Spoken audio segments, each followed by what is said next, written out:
In this video, I want to take you through the basics of the camera menu of recording video. If you're new to this will be a basic introduction that will show you what different options are available inside the menu. But before we get to that, let's roll that intro.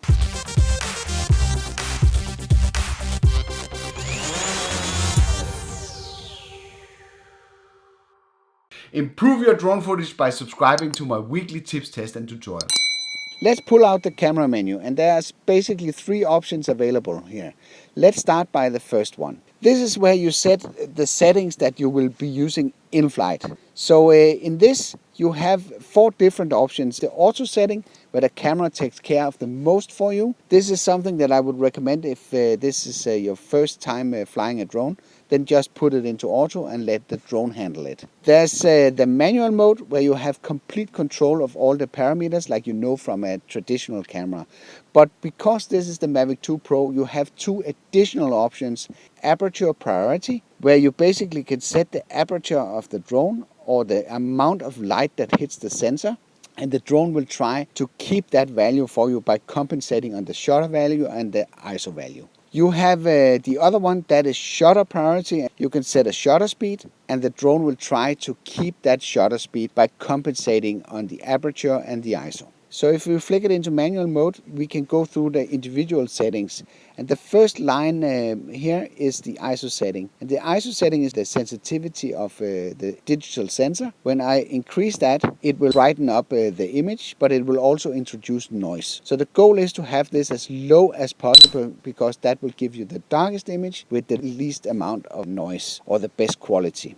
If we move further down, we have the aperture, the one that controls how much light let into the camera. I can open and close the iris inside the camera, which is a nice option that we got with the Mavic 2 Pro. And if I put it to f11, it will almost be closed. And if I put it back to f2.8, it will be wide open. Normally, I would set this somewhere in the middle, so it will give you headroom to adjust up and down, depending if the light conditions are changing.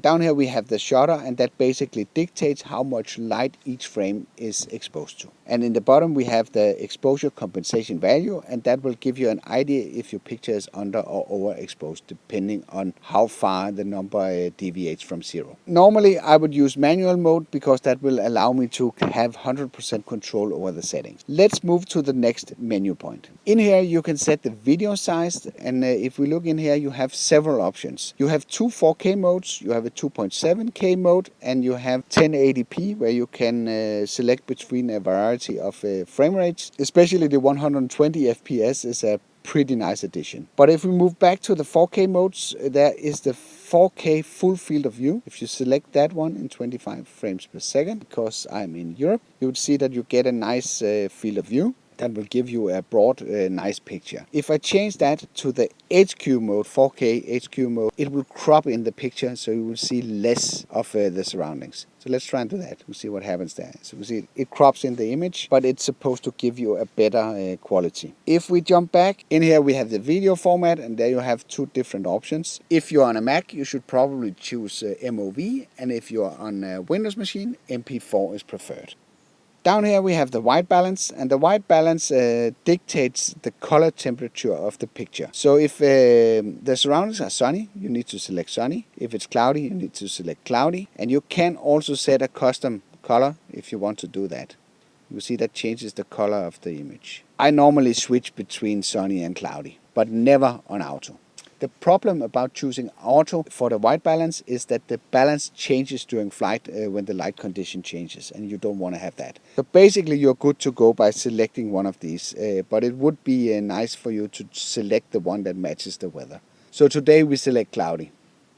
Down here we have the style settings. First column, that is digital sharpness, where you can alter the sharpness of the picture. The next one is contrast. You can take away contrast or you can increase contrast in the picture. the final one, that is the saturation. So you can either add or take away saturation. I would normally leave this around 000. I might, if I use the standard normal color profile, turn down the saturation a tad. So let's do that. Then we are down to the color profiles. Maybe we should jump back and say we can select between two camera video codecs. And one of them is H.264, which is the traditional format for handling 1080p HD footage. And there's the H.265, designed for 4K footage and offers a better compression than what we know from H.264. So let's jump up and select the H.265 and then jump back into the color profiles. And the first one is the normal one. That one is out of the box a little bit too saturated. That's why I turned down the saturation under the style menu. Then you have the Hyperlog Gamma, which is basically a log format that preserves a lot of dynamic range in the picture. And that is taken further level with the D-Log M. The picture looks kind of flat and uninspiring, but it leaves you a lot of room if you're into color grading and post-processing to enhance your footage. If you're not into that, then you should go for normal. One thing that I need to mention is that if you're going for these two Hyperlog Gamma or the D-Log M mode, you would have to fix the raw footage when you post-process it for lens distortion. These two color profiles are not compensated for the fisheye lens that is a part of the Mavic 2 Pro. You don't need to do that if you pick normal. Okay, let's go to the settings menu, the final one. And in this, you have several options. And the first one is my favorite, the histogram. And if you enable that one, you get a graphical representation of the picture. And I covered that in several of the videos that I made, especially one about ND fillers that will show you exactly how the histogram works. Then there's the headlights auto turn off. And this means that you can turn off the LEDs in front of the aircraft so it does not interfere with your footage. Especially in low light situations, this could be an advantage.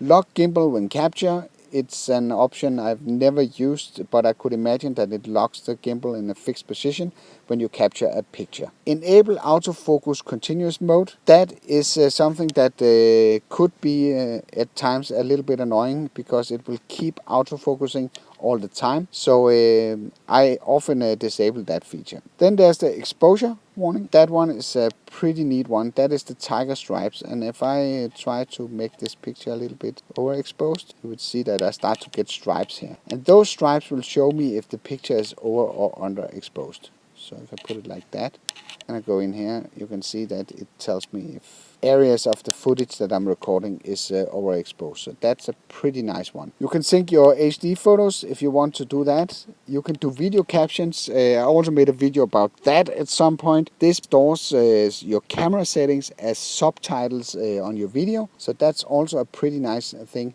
Hyperlapse video frame, I am not sure what that is. If somebody knows what that is, then leave it in the comment section below. Let's see, save original. You can save the original panoramas and you can save the original hyperlapse. So you have the raw photos, but pay attention to this. If you enable this, this will take up a lot of storage because each photo in the hyperlapse is maybe around 40 megabytes. Down here there's the grid, and I prefer to enable the 3x3 grid. That's pretty nice to have if you have to set your composition according to the rule of thirds. There is center points. You can put a center point in here with a different shape that will help you align your footage. Then there is anti-flicker. I don't think you need that unless you fly around artificial light. What else do we have in here? There's file modes, file index mode continuous. That's definitely something that you want to have because that will give each file a new name so you don't override the existing files when you put them on your computer. Then there's the peaking threshold, and that is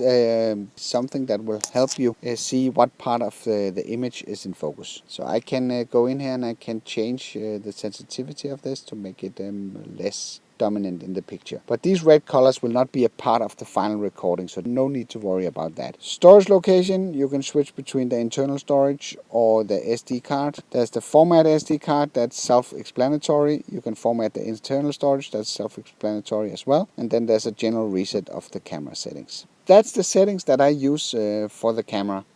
Hope you like this video. If so, then press the like button below. And also, if you're new to the channel, then consider subscribing to my weekly tips, tests, and tutorials. Thank you for watching, and see you on the next one.